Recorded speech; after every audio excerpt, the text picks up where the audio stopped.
Nagbigay si Senate President Cheese Escudero ng hangganan sa gagastusin para sa tinaguriang pinakamahal na gusali sa bansa, ang new Senate building.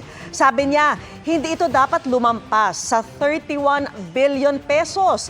At ang gusaling ilang taon nang ipinapatayo dahil sa mga delay, tinaningan niya na dapat matapos na sa taong 2027. Nakatutok si Mav Gonzalez.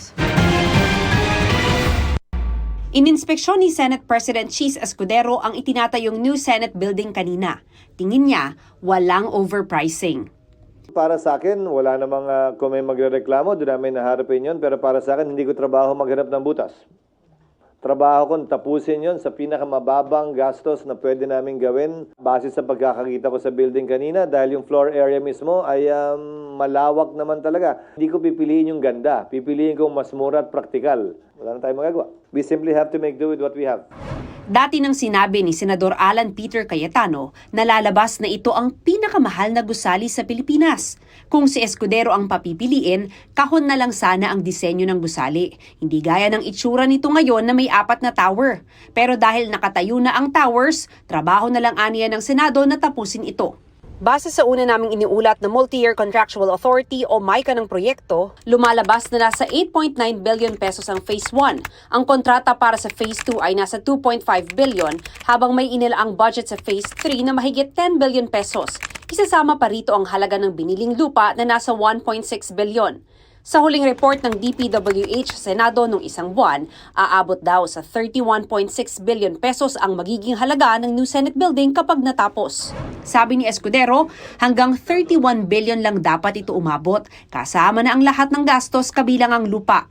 Natanggap ko ang briefing mula sa mga taga DPWH at saka yung technical staff ng Senado. Inaasahan namin na mapafinalize nila lahat ng mga sagot sa tanong ninyo sa susunod na mga araw. Kung anumang pagbabago, klaro na yung procedure namin. Maximum amount, tulad ng sinabi namin, nasa mga 31 to 33, pero mukhang mapepeg nila sa 31 cap. Hindi na pwedeng lumampas yun doon, baka bumaba pa. Cap pa lamang, hindi yung actual na amount dahil subject to bidding. Bukod sa mga senador at staff ng Senado, may ilalaang opisina rin dito ang Commission on Appointments. May mas malaking detention center na rin aniya para sa mga testigong idedetine ng Senado. Sabi ni Escudero, hindi pwedeng moving target kung kailan ito matatapos. Ang tina-target namin ay late 2026 or late 2027. Hindi aaga ng December 2026 at sana hindi na lumampas ng December 2027. Unang target ng Senado na nakalipat na sila dito sa new Senate building para sa nagdaang sona ng Pangulo. Pero ngayong mukhang ilang taon pa ang bibilangin bago matapos ang konstruksyon. Sabi ni Senate President Cheese Escudero, baka dapat pagkatapos na ng eleksyon 2028 lumipat dito. Sa ngayon, tuloy-tuloy ang konstruksyon ng new Senate building. Para sa GMA Integrated News, Mav Gonzalez, nakatutok, 24 oras.